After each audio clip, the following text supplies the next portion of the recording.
Hey, good afternoon, everyone. My name is Terry McVenis, the President and CEO of RTCA. Greetings from our nation's capital and welcome to all of you to our fourth in a series of webinars, Aviation Technology Connect. Now, traditionally, RTCA has always produced an annual Global Aviation Symposium during the month of June. However, given the situation that we're in these days, we've created this alternative means via this platform to hear from a variety of aviation industry leaders on a broad spectrum of topics that will educate you, further inspire you in your profession, and perhaps even evolve your thinking as to where the industry is today and where it's going in the future. Now, we've had a very successful start to this series, exceeding all of our expectations here at RTCA. Our first three webinars attracted an international audience of upwards of 400 people, not only from here in the United States, but also from Canada, across countries in Europe, the Middle East, Africa, South America, Australia, and New Zealand. We've heard from leaders in the FAA, the NTSB, and others from our aviation industry. We believe today's webinar will be equally exciting and informative. Now, these previous webinars were recorded, as is this one. So if you want to go back and listen to any of our previous webinars, you can find those recordings on the RTCA YouTube channel. Today and throughout the balance of the year and into next year, we will be convening on the third Wednesday of each month at this same time to continue with this program series. Each of these webinars will focus on a particular topic where you'll gain some insights from aviation leaders that I'm confident will be inspirational, strategic, or perhaps even thought-provoking, with the primary goal of them giving you, the audience, the gift of their knowledge. And today we're also going to be utilizing this webinar to acknowledge several of our RTCA special committee members from government and from industry that have done some outstanding work in the development of aviation performance standards throughout the year. Now, I'm most grateful to our sponsors from the industry that have come forward to help us make this series happen through the year. Without their assistance, this webinar series simply could not be possible. And for today's event, I'm pleased to have Collins Aerospace, the National Business Aviation Association, American Airlines, and the Aircraft Owners and Pilots Association as sponsors for today's webinar. And today, our sponsor, Collins, has a great video that we're going to also be showing you. Now, on the platform during the panel discussion, you'll be able to submit questions to our panelists. And so to do so, just click on the comment question mark icon, and we'll be sure to get to that questions to our panelists. And also there is some materials that our sponsors have provided for you, and to access that material, simply click on the documents icon and you'll be able to download them to your computer. So let's get started. The growth in the use of unmanned aerial systems in the National Airspace System has been unprecedented. According to the FAA, there's now almost 1.7 million drones registered in the United States alone, with 490,000 of them registered to commercial operators and 1.2 million to recreational users. The US has approximately 192,000 certified remote pilots. Now, beyond the traditional hobbyists, there have been many innovative uses for drones, including photography, fighting forest fires, detecting oil leaks, and delivering medical supplies. But we've also witnessed a number of bad actors out there, ones that have used drones as weapons, conducted unauthorized flights over the Super Bowl, disrupting airport operations in places like London's Heathrow, Houston, Newark, and other places, and even interfered with some of the firefighting efforts that are currently going on. While laws can be passed, those laws are only going to keep honest people honest. Those laws won't keep the bad guys away. So we have to look towards technology. But even that isn't an easy solution, as there are jurisdictional issues that have to be dealt with. I mean, who has the authority to actually take a drone out of the sky? Is it the police? Is it the FBI? Is it the airport authorities? And even on the topic of technology, we have to get it right, because if wrong frequencies are used or the drone is taken out of the sky in the wrong place, it could negatively impact aircraft or further cripple the operations of our air traffic control system. In April of last year, RTCA hosted a small meeting here at our Washington, D.C. offices to discuss the issues and challenges associated with counter-UAS technologies and potential solutions. Present at that meeting were the FAA, Department of Justice, Department of Defense, Airport Councils International, the Airline Pilots Association, and Aerospace Industries Association. And one of the outcomes of that meeting was the establishment of a new RTCA Special Committee, SC-238, that would develop minimum operational performance standards for counter-UAS technologies. Now, chairing that committee from industry is today's moderator for our panel, Mr. Max Fenkel, who most recently served as the Director of Unmanned and Emerging Aviation Technologies at Aerospace Industries Association. Max has gained a broad background on unmanned aircraft systems, urban air mobility, and spectrum issues that are impacting the aviation industry. Max also has experience up on Capitol Hill. He worked as a legislative assistant for Congressman Mark Sanford, where he coordinated efforts on the Transportation Infrastructure Committee. He began his career at the Ford Motor Company and has a degree in government and legal studies from Bowdoin College in Brunswick, Maine, which I believe is the only university that begins every academic year with a lobster bake outside their field house. And it has arguably the second best school mascot of college sports, the polar bear, second only, of course, to the Colorado buffalo. Max, over to you.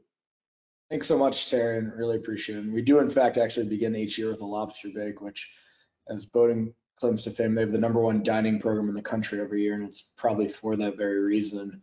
I'm very excited to be here today to moderate this discussion around a topic with a ton of interest and activity going on around the world.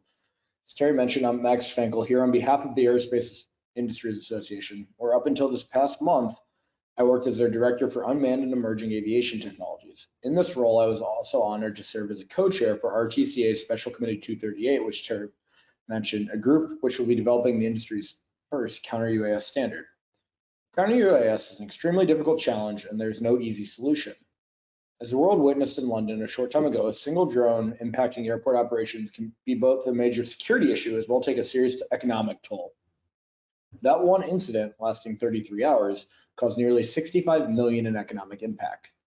Even before that time, industry and government have been looking at solutions to help solve the counter-UAS challenge.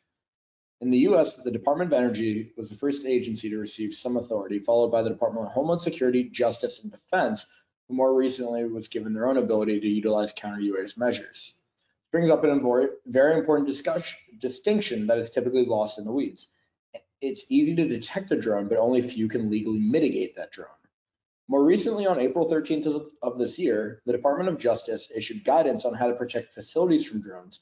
And on August 18th, the Department of Justice, Federal Aviation Administration, Homeland Security, and the Federal Communications Commission issued an advisory on counter-UAS technologies. Needless to say, there's a lot of activity going on in this space, and one that will continue to see both regulations and legislation in the years to come. This is truly a global issue, though, and governments from around the world are partnered in looking for solutions. The need for solutions also led, as Terry mentioned, RTCA to stand up its Special Committee 238 to create this counter-UAS standard. Later, we joined with our European colleagues at EUROCAE to create a joint work group devoted to the same mission, to develop a counter-UAS standard that is both technology neutral and focused on detection of UAS around airport environments first, and then potentially others as well. This work is progressing very well, and we're almost ready to publish our first deliverable, the OSED, which will help show the operational environment in which the standard will be applicable. With all that going on, we've put together an amazing panel today of both industry and government experts. First, I'd like to introduce each panelist, let them describe a little about themselves, as well as their work in the space. Our first panelist who I'd like to introduce is Phil Zoliskey from the U.S. Air Force Research Laboratories. Phil, over to you. Thanks, Max. Really appreciate being part of the panel today. My name is Phil Zoliskey. I work for the Air Force Research Laboratory Information Directorate, which is located in Rome, New York. And my role there is dual-hatted. I'm a small UAS program manager within the Cyberspace Integration and Transition branch. And my other job is the technical integration lead for counter-UAS across the airfoil enterprise, which consists of 9 technical directorates. So what I do in that role is try to work with the scientists and engineers across those 9 technical directorates to understand some of the work that they're doing in the space, make sure that they're exposed to what's going on within the DoD and federal government in Counter-Uas, and then try to bring everybody together to integrate these capabilities so that we can really rapidly prototype and transition solutions out to the warfighter where they need it. So a lot of my work is in Counter-Uas S&T, developing capabilities, prototypes, getting them out and fielding them. And I also work in the unmanned traffic management space, where the DoD and the federal government have kind of unique requirements and needs with respect to what's going to happen in UTM. And we've actually been very successful in taking UTM and actually integrating Counter-Uas, because in those areas where we have the authority to use Counter-Uas systems, we want to make sure that they're tied together. So that's pretty much my role. Over. Great, thanks so much, Phil. Next, I'd like to introduce Brendan Groves from the U.S. manufacturer Skydio. Brendan, over to you. Great. Well, good afternoon, everyone. Really happy to be on the panel today. So as Max said, I'm the head of policy and regulatory affairs at Skydio. We're the largest U.S. drone manufacturer and the leading manufacturer of autonomous flight technology, both in the U.S. and around the world.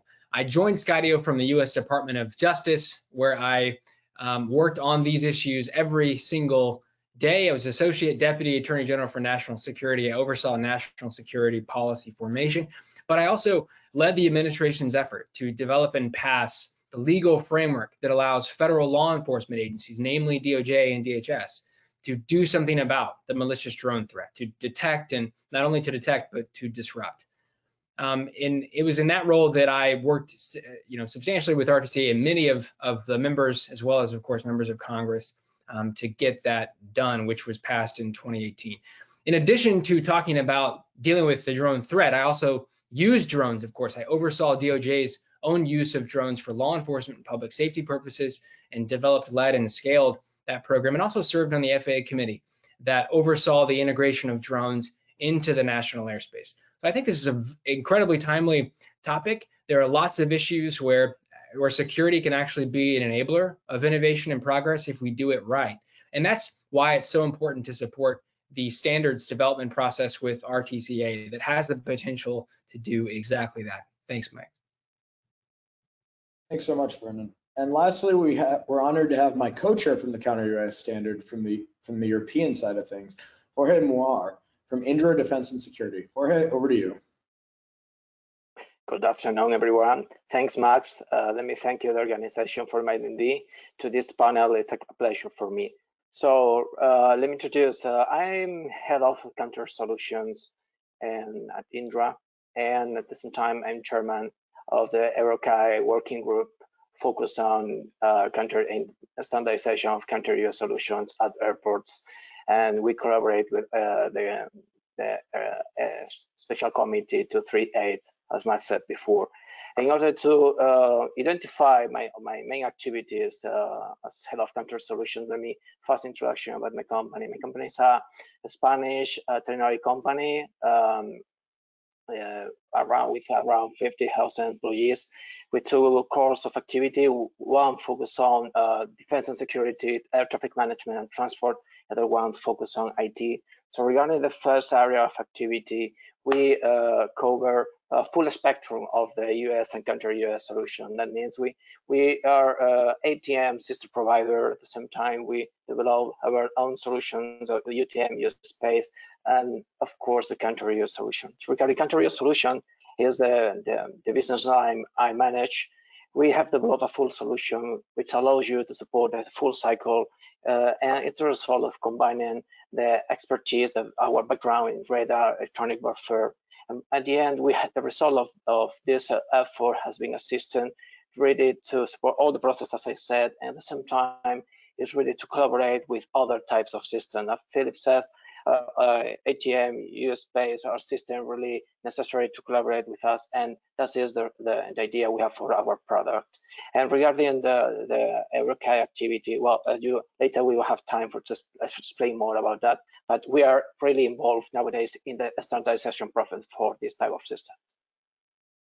Thank you so much. And one thing I'd like to flag before we get into the discussion is that we want this to be interactive. So anybody out there viewing this, please submit your questions through the question tab, and we'll be able to review them and hopefully ask some. But to kick off the discussion today, I have a first question from Brendan, and that's following the passage, as you mentioned, of that legislation in 2018 known as the Preventing Emerging Threats Act, which was part of the FAA reauthorization bill. You oversaw the first uses of new authority to protect major public events in the United States. Can you tell us, I guess, how that went, and then some of the lessons learned from those, the first kind of deployment of counter-UAS technologies? Of course, great. So the law that Max referred to is known as the Preventing Emerging Threats Act. And it's really, if you think about it, phase 2 of the counter-UAS authorities that we've seen granted in the United States. Phase 1 went to DoD and DOE at the same time in 2016, and then DoD got expanded authorities in 2017. It's all part of sort of phase 1, the first foray of actually equipping federal authorities to do something about the growing threat. Phase 2 went to DOJ and DHS, and that's the authority that's most applicable to conversations like this, because DOJ and DHS have much broader authority than DoD in general to protect places that the public frequent. DoD in general has authority to protect itself. So a few lessons. So I did, of course, kind of shepherd the process of developing legislation, but also more importantly, I think, oversaw our initial use of the authority over the first year of its life. And that was a really interesting experience for all of us. Keep in mind that we're using the authority under a very watchful eye, not only of the industry, we wanted to get this right, but also of the Congress. Incredible amount of interest in doing this in a way that's protective of privacy and civil liberties, and also the right to use the airspace, which is something that we all care about as pilots and drone operators.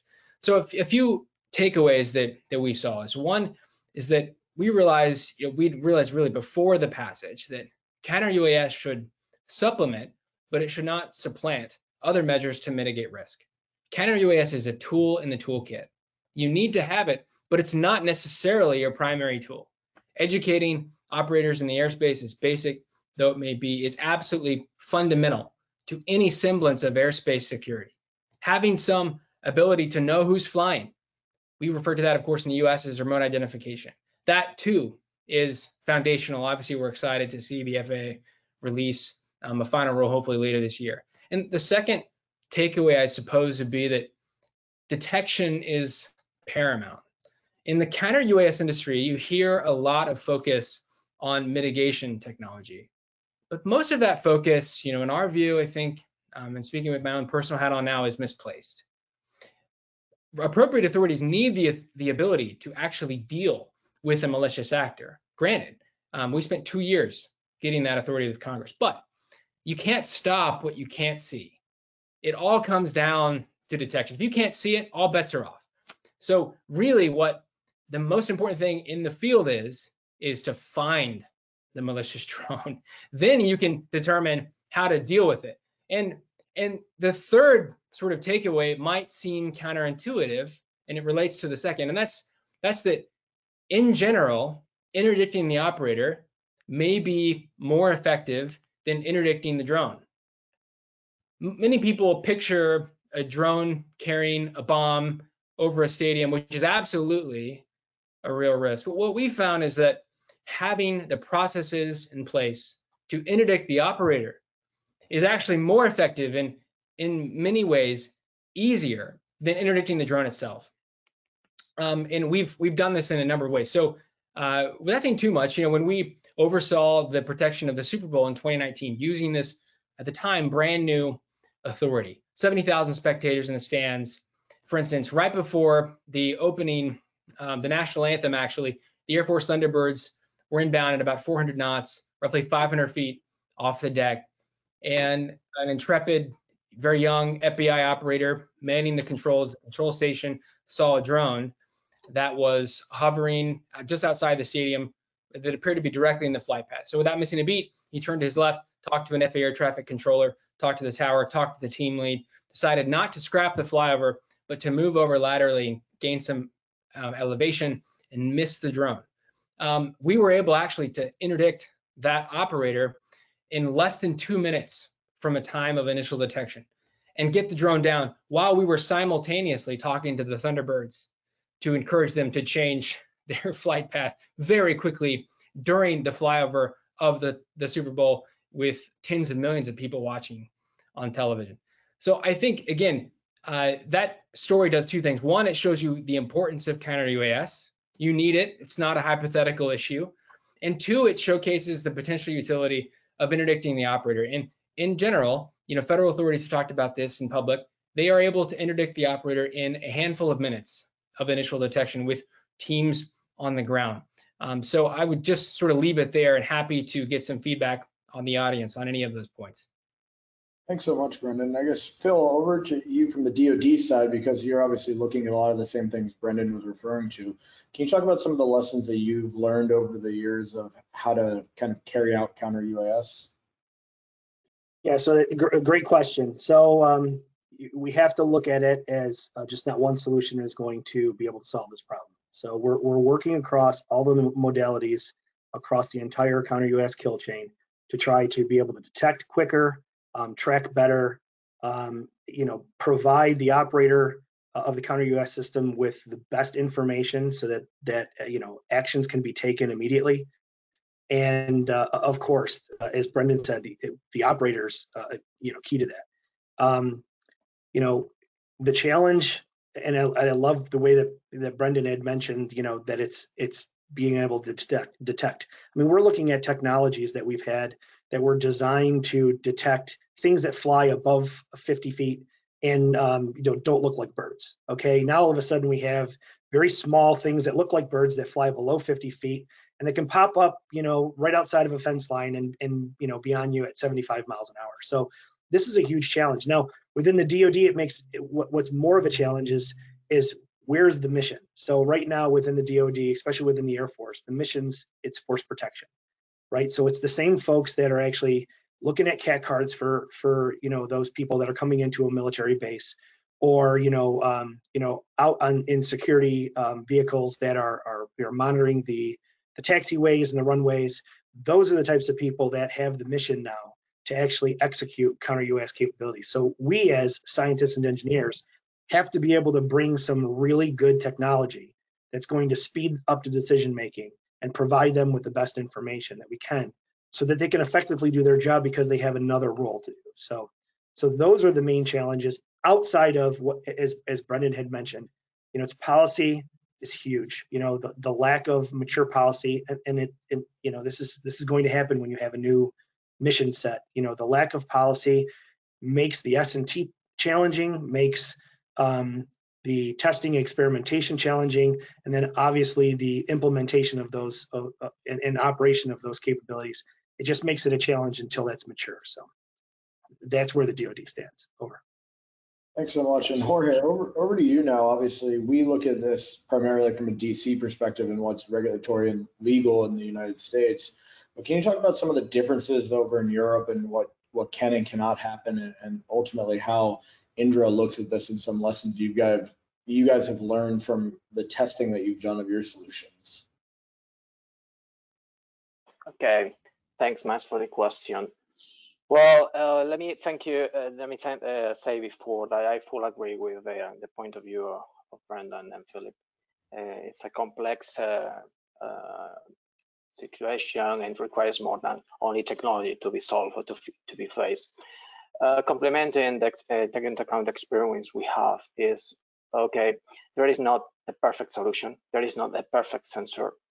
In fact, the key idea is one word: collaboration. Collaboration from different points of view, not only technically, but collaboration among sensors, among countermeasures, among systems, counter-UAS systems, and other systems. Collaboration among stakeholders. We have found that this is a key challenge, and we need to apply an important effort now in the future to get a full solution. Okay, it's not only to have a set of sensors, set of elements, and that's all. Additionally, in our experience, and it's impressive, is the fast evolution of the threat and the knowledge of the people who wants to go beyond a simple error, a mistake, controlling the drone. Okay, the techniques when somebody wants to do something beyond the legal line is more advanced step by step, and this requires to us, to the industry, to increase the effort to update the system. And this is not easy because in the end, at the same time, we, not only industry, the army or the people using the systems need to learn. They have to update the doctrine. And this is absolutely really challenging. Yeah, absolutely. And I think everyone has sort of highlighted the complexities that we're looking at here. And I think one of the questions that's coming from the audience is sort of about the status of the RTCA standard that Jorge and I are lucky enough to co-chair.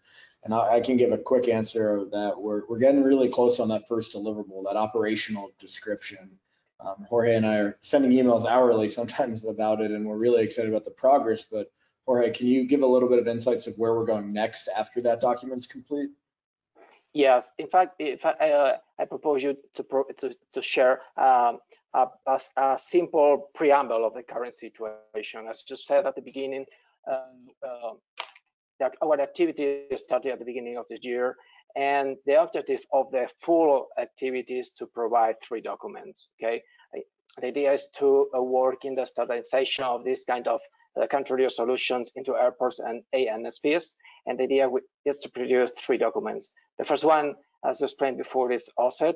That means that the operational services and environment description for this type of system in a controlled airspace. And nowadays, in fact, next week we have the next plenary meeting, and the idea is to close all the internal comments received in the last weeks in order to be ready to take the next step for the open consultancy and try to have a final OSET at the end of the year. The other 2 documents, in fact, we will start them at the beginning of this month in another meeting, are focused on the system performance requirements for non-cooperative UA detection systems. Let me highlight this. It's focused on the detection systems. And this is complemented by the 3rd document focused on the interoperability requirements for the Counter-Uas system, considering the stakeholders, the interfaces, etc. The activity we have, the schedule we have is more or less at the middle of the next year. We would like to have the open consultation for the 2nd and the 3rd document. Let's see, but nowadays we are proud to say that we are following the original schedule. So I hope we will continue in this line. Yeah, absolutely. And I think, like you said, we've been at it a short period, but we've made a lot of progress. And Phil, I guess over to you for a quick question, and it's one that we received from the audience. Is there's a lot of different solutions out there that promise to be the solution. How do you guys work with industry, though, on the testing of those solutions and other things, obviously within the parameters of the law, but also working to ensure that they can fulfill DoD's uses of the systems? Yeah, so that's a great question. So when Counter-Uas first became, the next cyber, right? It was the next biggest thing. There were a number of repurposed systems from, like, say, counter IED that hit the market. And what we saw as scientists and engineers is we were looking to try to reuse what we could as a foundational point. But there's not just, it's not a form fit process. It's this activity is a little bit more challenging. So what we found early on was we had a lot of great, we would call them slick sheets, right? So technologies that said that they would meet everything that we could potentially need in the Counter-Uas space. And what happened very early on is we had a number of different test events at the different test sites that we have across the country. And what we realized is that a majority of them, they looked great on paper, but when we actually tried to test them against the real threat, they didn't really make the muster, right? So, after a while of going through that, we realized we're utilizing a lot of resources from the DoD to try to really rack and stack the technologies that were out there. So in parallel, the labs are working on rapid prototypes, leveraging the commercial trends and technology innovations, and trying to overlay science and technology onto those systems to try to develop not solutions that are going to be 100% meeting the mark, but a 70% solution that we can test and develop over time is great, but not one solution is going to fulfill your need. There's a suite of solutions that are needed, whether they can operate individually or be consolidated as part of a system of systems, is something that we've been looking at. And the system of system approach is great if we can have a government-owned command and control system where we could take systems and say, okay, here's the API interface with our command or C2 system. And now let's test individual components in each modality to see how they actually function to meet our needs. We can actually stack on a number of different capabilities or technologies within each of those modalities. And then now you have not only a more robust system of systems, but then you can kind of configure it based on the area that you really want to deploy it. So we continue to leverage our defense industrial base daily. The Counter-Uas team that we have within the Air Force Research Lab Information Directorate is mostly contractors because they've been working on some great technology. So when we talk about the team, we talk about the totality of the team.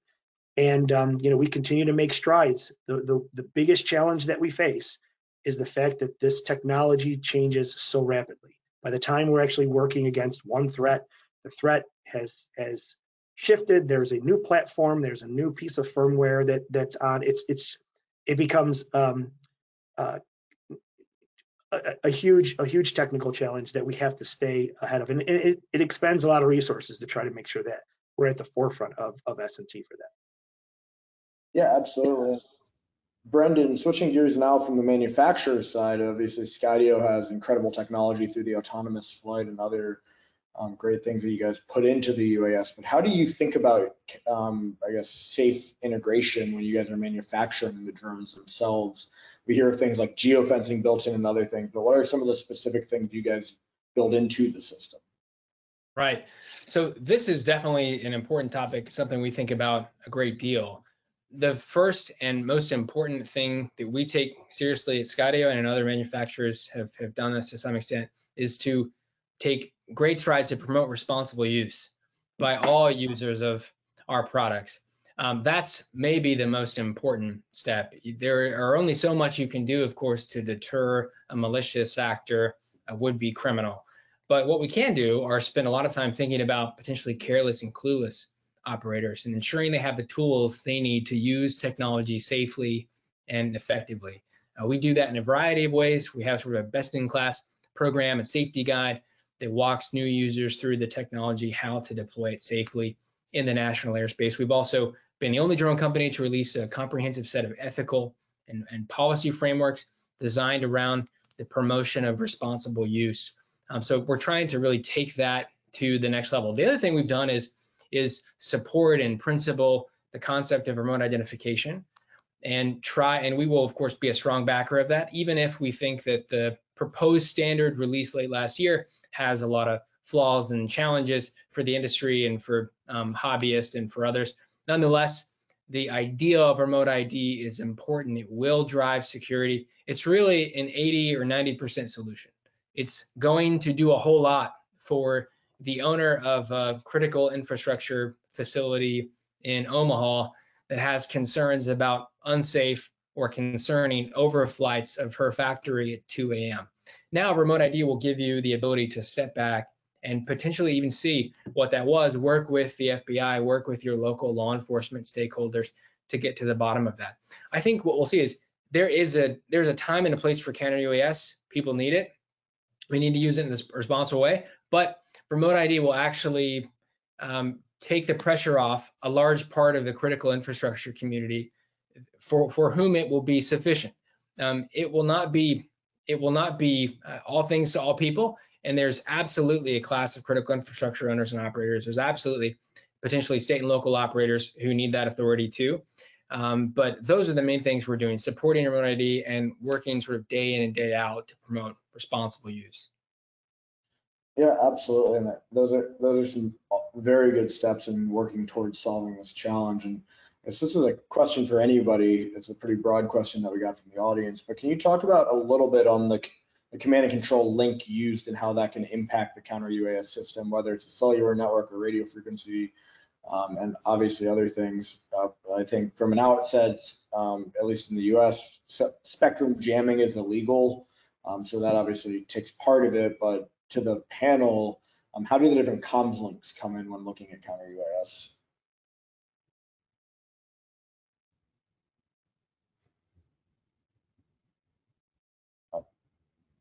Going to take silence to mean that they all present the same challenge and they're equally challenging to look at. Before shifting to our next question of some of the just around what we see from a global, how is the world working together on this? So Phil, are there conversations across the world, whether it be DoD with your colleagues at other agencies, or I know Brendan from your old hat at DOJ, some of the work that you guys were working on around the world, and as well as Jorge with industry at places like ICAO and others. So I guess we'll start with Phil, then go to Brendan, then go to Jorge, but really curious about the globalness of this industry. Yeah, sure. So there's always a challenge within the DoD to share with our international partners. And as I mentioned before, the lack of mature policy makes it even more challenging because everything has to link back to a policy and what can actually be shared or not. We're making huge strides with our Five Eyes partners to engage in this. We're also trying to work across all of our NATO partners where we can. I'm part of a NATO research task group. It's called SCI 301, which is the defeat of low, slow, and small unmanned aerial threats. So I've been part of that group for about 3 years. And what I've learned there is that, all of the partners that are there, they have the same problems. But what's really a challenge for them is if you don't have the capability to get your hands on or acquire a multitude of different technologies, you spend a lot of time of actually assessing a capability or a full, what they would classify as a full suite of solutions, because many of these international many of these countries, they have very limited budgets with respect to acquiring technologies like this. So they spend a lot of time of racking and stacking, and then they have to pick one. The problem with going down that path is by the time you actually go through that and pick the one, did the threat move? So now that one capability, that one technology now is maybe OBE. So we're lucky enough within the U.S. is where we have a slew of capabilities that come out daily that are maturing and that we're working on within the labs and the FFRDCs. International partners are scrambling. They definitely want to work with us. We're trying our best. We have within the Air Force Research Lab, we're working very diligently to try to make this happen, to get agreements in place so that we can actually share the S&T. There's a number of like capabilities across some of our international partners that we could, from an S&T level, co-develop and get capabilities out quicker, and where it would cost less across the NATO community to actually develop. So we're doing that. It's slower than what we would like, but we are not going to give up. And we really do enjoy getting the perspective from our international partners on what they're seeing and what their needs are. Max, complementing the Philip contribution to this question from the experience of Indra here in Europe and collaborating with NATO. Nowadays, we are involved, for example, 2-3 months ago, a specific subprop focus on standardization was launched by NATO, and we are involved, and we are collaborating with multiple companies, focus on sharing the experience we have and trying to reuse information, technical information about the standards in order to clarify, for example, interpretability issues. Additionally, there are several study groups related to NIAC, it's an institution related to NATO, trying to study and clarify, taking into account the current limitations and looking at the future better or low collateral damages of mitigation techniques, for example. In that case, you can find, again, multiple nations sharing experience, coming to the industry, providing their point of view, their own techniques, and in order to, in the end, try to align and collaborate. And let me add something else. Last year, I remember October 2019, European Commission launched a big event focused on the Counter-Uas system. And in that case, people coming from US was invited because in the end, the idea was collaborate. All of us have the same problem. The threat is global. The threat, we have examples in all the countries, and the problem identified in that moment, and each nation knows that, is that we need harmonization, because in the end, the type of criteria in order to evaluate the system, in order to clarify the doctrine, it's the same, and all of us know that the effort should be aligned, and that's the idea of this collaboration.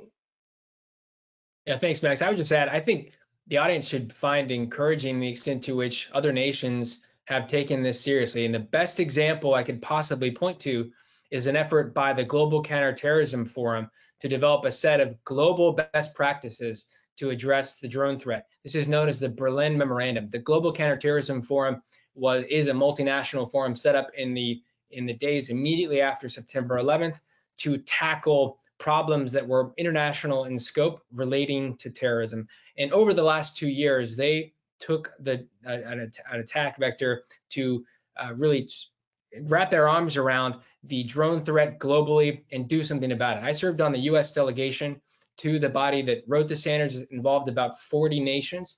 So a small group of us met all across the world over the last 2 years, and we released the standard last year. And it's an incredibly thoughtful, forward-leaning document that was adopted by roughly 40 countries. Again, mostly allies and partners of the United States, but also some strategic competitors like Russia and China. So it was really a lot of strange bedfellows that are all confronting this threat, to Jorge's point. And what you'll see if you read the document, which is widely available online, is that it takes a really comprehensive and thoughtful approach. It doesn't just focus on the disruption of drones. It acknowledges the importance of that, but it argues on behalf of the need for a comprehensive policy framework to educate users on responsible use, to educate stakeholders on the ways in which and the security practices they can use to secure their own facilities, working with private industry to develop the best solutions, emphasizing the detection technology, and enhancing coordination across the entire framework, back to Jorge's point about the importance of collaboration.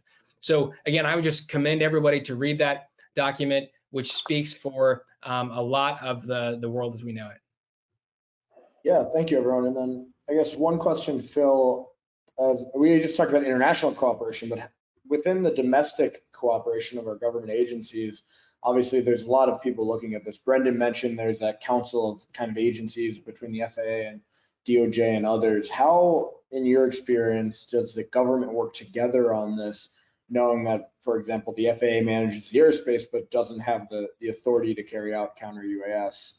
So how from DoD do you guys work with your other government partners? Yeah, Max, that's a great question. So you're right, the authorities are different. So in some cases, we're developing capabilities that may or may not be able to be utilized by our federal partners. However, we all have the same problem, right? And they are reaching into the DoD to figure out if there's capabilities that they can utilize that we can transition actually out to that federal space. The big thing is that we interface with everyone. I mean, we work with the FBI, we work with the FAA and NASA and the DOJ and DHS and CBP. So they all have the same exact, well, I'm sorry, I shouldn't say same exact. They all have the same issues, and they're looking for capabilities. And we're actually looking for areas that we can help just outside of the purview of the DoD. So in some of the capabilities that we've actually developed, we've actually shared different code bases with those partners that had similar solutions that were in need of the library type system that one of the ones that we've developed. So we have shared that. We've worked with their labs to actually bring them in so that we meet with those folks all the time. And what that means is that we're sharing a lot of knowledge base where we can try to get capabilities out to all of these partners relatively quickly. And in some other areas too, that we support a lot of their exercises or some of their events. I mean, Brendan mentioned the Super Bowl. Those are the types of activities that sometimes we get a call with is, hey, do we have a technology that could actually assist in, one of those types of efforts? And and what we'll do is we'll look for the approvals to actually make that happen, and that happens in DC. So we do that pretty consistently, and we're happy to be able to support our federal partners in this fight. Yeah, absolutely. And sorry, Jorge. Let me share with you the experience we have in Spain regarding collaboration about the different departments, okay? Because that's the reason that today I have a extenuated phase after 48 hours working in a trial regarding Counter-Uas. For example, regarding the evaluation, we have in Spain our national evaluation program for Counter-Uas applied at airports, okay? In order to prepare this program, a specific set of entities have been collaborated since the beginning, led by our Minister of Interior, but with people coming from ANSP, the entity in charge of the airport, our Minister of Defense. So all of them were collaborating and were specifying what they want to test. And finally, they get involved, all the companies, with this kind of solution. And that's why, for example, this week in Spain, we have our tests coming companies from different countries with different type of solutions, but all of them in one airport trying to test the surveillance system in one specific and really safe time slot, the mitigation countermeasure, in order to understand two things. First, for example, compatibility, electromagnetic compatibility of the systems. This is one question, and they want to know what to find in this type of system. And second, okay, are they effective in order to fight a threat? So in that case, it's a good example in a national level how all the entities interact in order to find a global and unique answer for that. Okay. No, absolutely. I really appreciate that, Jorge. I know you guys have had a lot of testing over the past 2 days, so appreciate you joining us today after yes. pretty much 48 straight hours of work. But I think switching gears a little bit now, and Brendan, from your role on the manufacturing side, what are some policy recommendations that you have as we look at the next wave of legislation? Where is Skydio looking in terms of where they think we should be going, whether it be regulatory or legislative? Sure. So I think we would posit that there are 3 fundamental concepts critical to airspace security and safety that will actually drive innovation, drive the responsible use of drones by commercial and hobbyist actors. And it's something that I've referred to in the past as the 3 A's of airspace security. The first A is airspace awareness. There's not a digital license plate in the sky, in the air right now over the United States. There should be. Remote ID will take care of that for the most part, and that is obviously of foundational importance. The second A is the authority to address malicious actors, the criminal actors that won't be easily deterred by frameworks like remote ID. This is important. I mentioned there have been 2 phases of Counter-Uas legislation in the United States, but there will be a phase 3. The only question is when it will happen and what it will cover. There have been many calls throughout industry, including the airport community, for reasonable and tailored extensions of that authority to state and local actors across the country. Some of these calls have suggested that Congress stand up a pilot program, perhaps overseen by the Department of Justice, working with state and local actors to protect airports, to protect major public events and the critical infrastructure community. If you think about it right now, DOJ was at the Super Bowl. Is DOJ likely to be at all NFL games? You know, in the normal season, there are 256 NFL games. The answer is no, even though they theoretically could under the Preventing Emerging Threats Act, but that's not going to happen. So who is there? Well, state and local law enforcement are there all the time. FBI is too, but it's really a state and local law enforcement thing. Right now, they literally don't have the tools to detect, much less to disrupt drone threats in that environment. That's to say nothing about the critical infrastructure community, where we've seen over the years a lot of concerning things happen with drones. Again, this is all an aberration. Mostly drones are used for good, not for ill, but there is an issue here. So we support a reasonable extension of Counter-Uas authorities to state and locals, provided that appropriate protections are in place to secure and promote privacy and the protection of civil liberties and the free and appropriate use of the airspace. And the third of the 3 A's is airspace limitations. Right now, it's not necessarily wrong. It's not necessarily a crime to conduct espionage or do something else over a sophisticated nuclear facility at 3 in the morning. Is that Is that okay? Is that what we want for our skies? Is that what we want for our critical infrastructure community? You know, maybe not. Congress said we want more than that. In 2016, they directed the FAA in section 2209, as it's known, to allow people to petition to protect critical infrastructure sites. That still hasn't happened.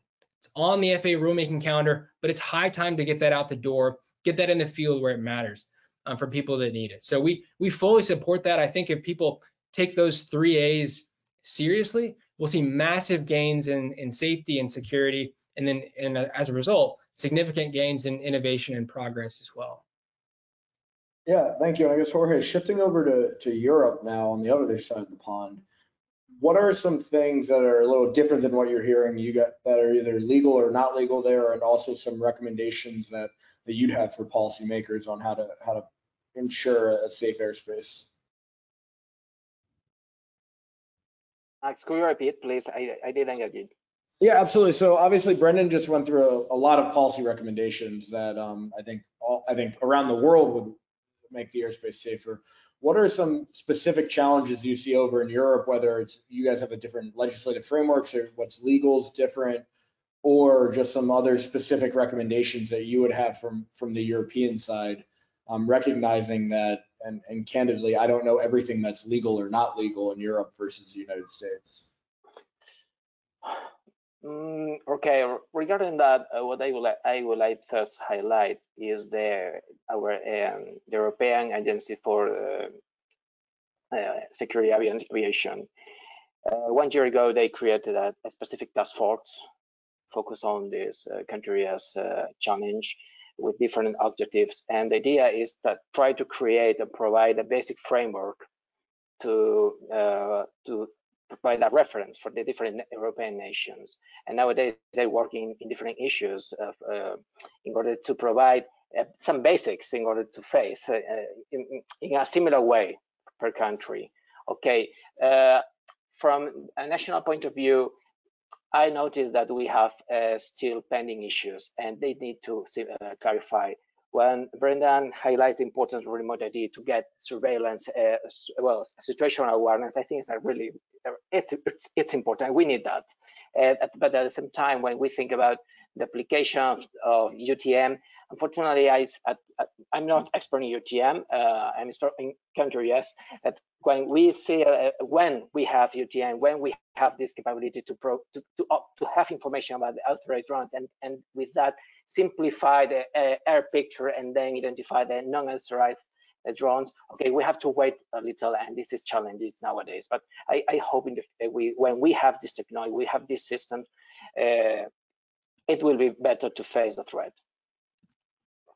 Yeah, absolutely. Thank you. So one question that came in, and I think it touched on something Phil said earlier, is about the way this can work into UTM. And you mentioned that's unmanned aircraft system traffic management. You mentioned that you guys at DoD are looking at this as well. Can you explain as much as you can about some of the work in that space and how it, you guys are utilizing the UTM system in your work on Counter-Uas? Sure, yeah, great question. So, yeah, so the federal government and DoD has unique needs with respect to UTM, right? So we have air operations, around, military installations, throughout the U.S. We are looking at, Counter-Uas systems as part of force protection, and now you have what could be many hundreds or thousands of aircraft that could be flying in and around that space. So the federal government and DoD has unique needs. While like anyone else, we can put in a volume reservation for a specific area. But what happens if we have a priority event? Whether it be on the federal space, if there's a forest fire that's happening, or a search and rescue, or for the DoD if there's going to be a special mission where we need to have access to space that hits one of those volume reservations relatively quickly. How do we do that?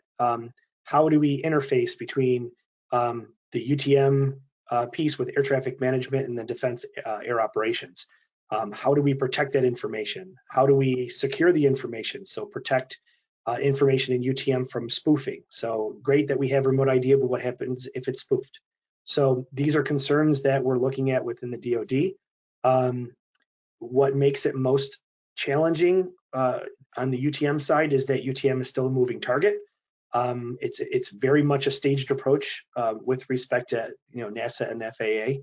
So what we're doing is we're working in parallel, utilizing all of our knowledge from air operations and Counter-Uas, to help to prepare for when UTM goes live. We need to make sure that there's a solution it may not be 100% solution, but something that has more of a focus on federal and DoD space. And then from there, where we can, is if we have the authority to actually use Counter-Uas systems, other than just saying that, hey, this plane needs to divert or this drone needs to move out of the space. If we find that we have maybe a malicious actor, can we then queue a Counter-Uas system to actually, because we have the authority to actually make that, that action. So those are some of the things that we're doing. We've been able to demonstrate the cross communication from UTM to air traffic management to air operations, and we've also been able to prove that we can queue a Counter-Uas system, and then if we need to do something that we can fire. So it's that space and the fact that it's kind of constantly morphing and it's very dynamic on the UTM side that's making it a challenge. But I think we're up to it, and we've been demonstrating a capability here for the last few years. Great, thanks so much. And Brendan, we got an audience question directed at you about the report that you mentioned amongst the 40 nations, China, Russia, the like. One, can you just simply repeat the name of it? I think someone missed that, as well as can you expand upon a little bit of the work in it? I think everyone was really interested to hear about it, and I'm just kind of asking for a little more info.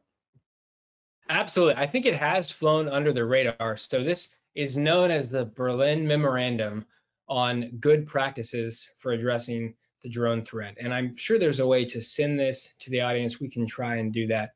If you Google Berlin Memorandum and drone threat, I think it should crop up. Again, it was issued by the Global Counterterrorism Forum. And so this was the result of really the ultimate deliberative process, as I mentioned, involving a series of international meetings with a huge number of stakeholders, all represented by small national delegations.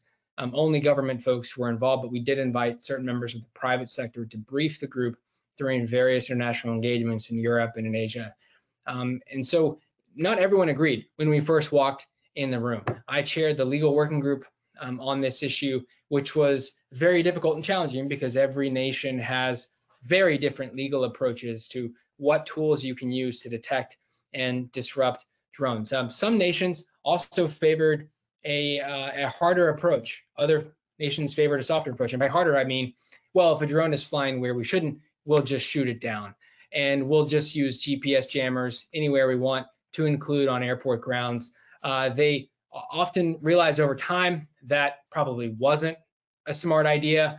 Bad things started to happen to other forms of authorized transportation technologies, not only aircraft in the air, but ships at sea, for instance. Bad things happen when you use broadband jammers in a less than targeted and surgical way. So what happened is, over time, the international community, over the course of about a year and a half, came to agree on these fundamental, they're called good practices, they're really best practices, that do things that actually we've been doing in the United States for the most part, kind of since the beginning. Not that we get everything perfectly in the US, we don't.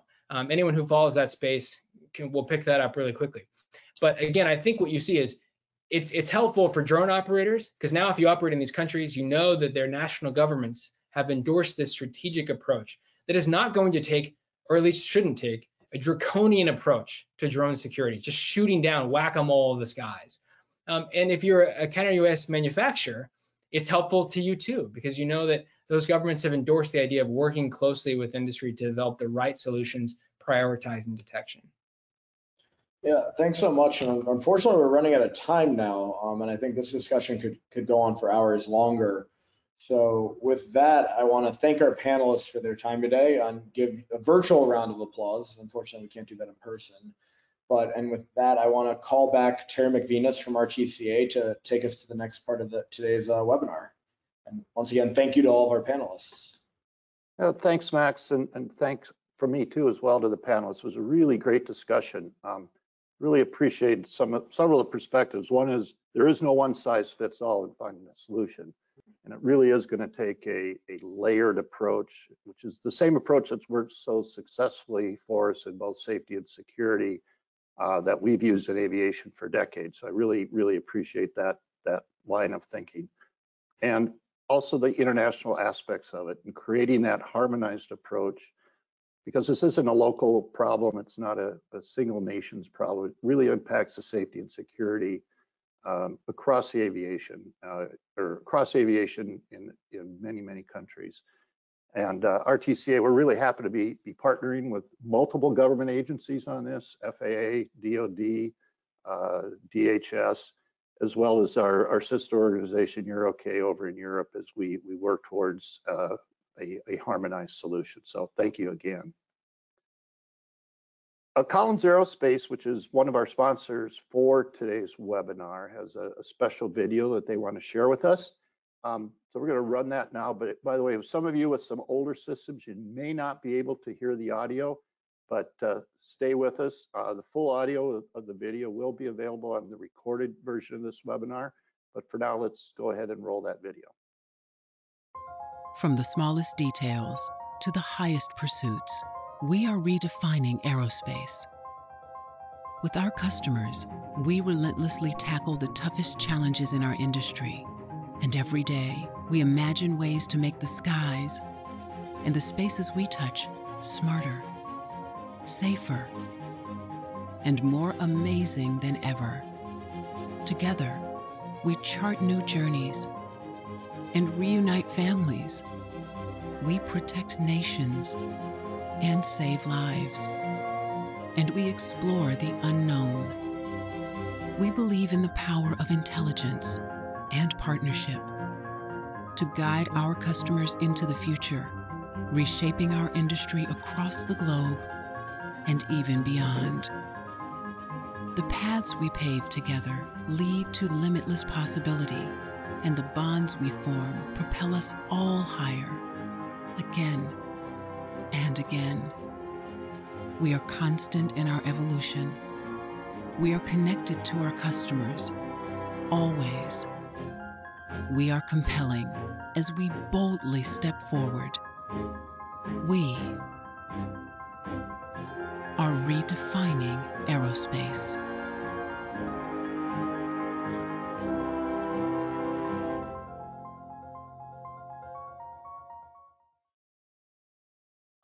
Well, thank you to Collins Aerospace for that video. And I, again, want to take a moment to thank all of our sponsors for today's event. Even during these difficult times, these organizations have been gracious enough to make today's webinar series happen. And as I mentioned earlier, several of our sponsors have some materials for you available here. You can simply click on that document icon and you'll be able to download them to your computer. Again, shout out to Collins Aerospace, NBAA, American Airlines, AOPA as sponsors for today's webinar. Your continued support to the industry and to RTCA is very much appreciated. Now, RTCA serves the aviation industry by providing minimum operating performance standards that serve as the basis for government certification of equipment used by the tens of thousands of aircraft flying daily through the world's airspace. But at the core of RTCA are the people, the hundreds of dedicated individuals from the United States and around the world who come together to develop comprehensive, industry-vetted, and endorsed recommendations. Every year, RTCA presents some awards to our special committee members who have made significant contributions to RTCA standards development and documents.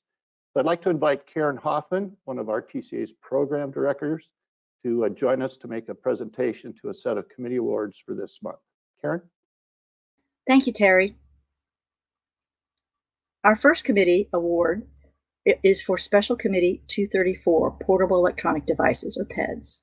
Special Committee 234 worked with EuroK Working Group 99 on documents for aircraft designs recommendations that led to aircraft tolerance to both intentional RF transmissions and superfluous RF emissions from PEDs, as well as aircraft design and certification to tolerate operations of PEDs. Their document, DO 363, Guidance for Development of Portable Electronic Devices, tolerant for civil aircraft, was originally published in December of 2006. Subsequent questions arose referencing Section 6.2.2 on low transmissions. Change 1, which was released in April of 2019, clarifies this matter by limiting the examples to 100 milliwatts transmitters only. Being recognized by SC 234 for outstanding leadership with Change 1 is the development of this change, which is Brian Berna of the FAA.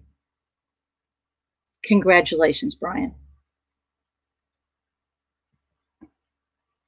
Our second group of committee awards are for members of Special Committee 159, the navigation equipment using the Global Navigation Satellite System, or GNSS.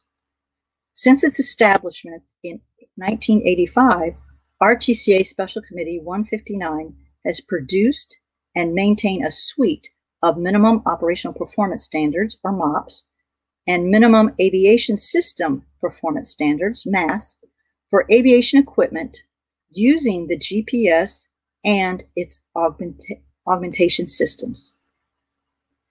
DO 253 Delta Change 1, the MOPS for GPS local area augmentation system airborne equipment, was published in June of 2019. This change primarily includes changes to the ground-based augmentation system, VHF data broadcast, or the VDB receiver, and the associated test procedures with this equipment, as well as rationale for VDB requirements resulting from coordination of the frequency compatibility with the ICAO Navigation Systems Panel.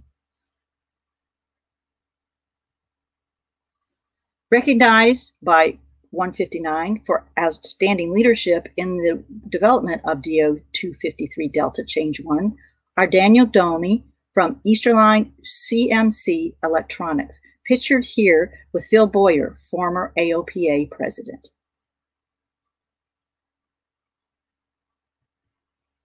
Matt Harris from the Boeing Company,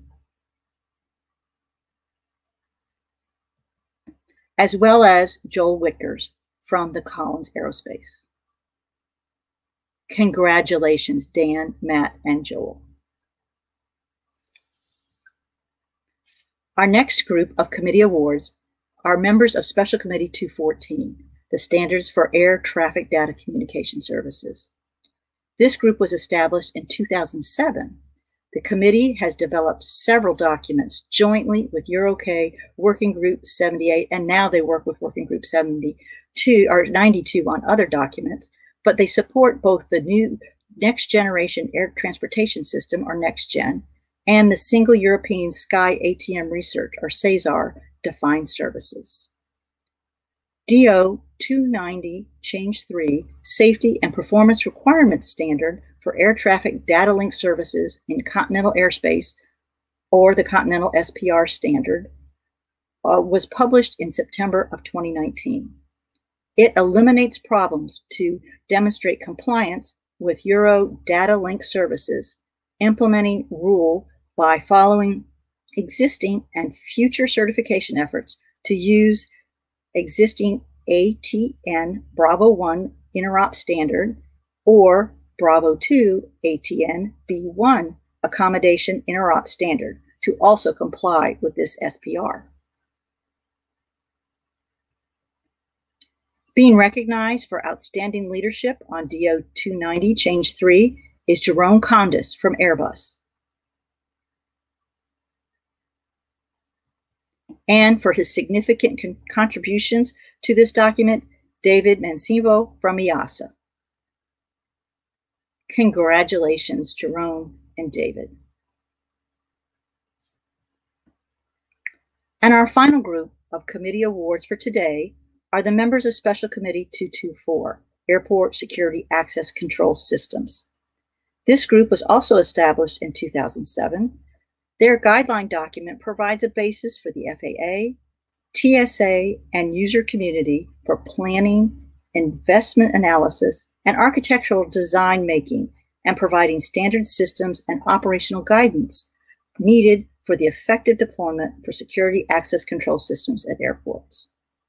Their basic document, 230, the Standards for Airport Security Control Access, represents the industry's derived consensus on standards and provisions to be met in achieving consistency and interoperability in an airport access control system. This particular release, 230 Juliet, was published in December of 2019, and it included a rewrite of the credentialing section and significant updates to the biometrics and video sections to accommodate recent developments in artificial intelligence. SC 224 is recognizing significant contributors, Suzanne Guich from Counter Technology Incorporated, and Don Zufall from the Systems Development Integration. Congratulations, Susie and Don. And congratulations to all our winners today. Please join us on October 21st for our next webinar, when we will recognize more committee members for their work in the standards development that were published in 2019. Back to you, Terry. Thanks, Karen. And again, congratulations to this month's award winners. Well, this concludes today's webinar. My sincere appreciation to Max Finkel, Brendan Groves, Jorge Manure, and Phil Zoliskey for your valuable contributions to the discussion this afternoon. And of course, again, congratulations to each of our committee award winners.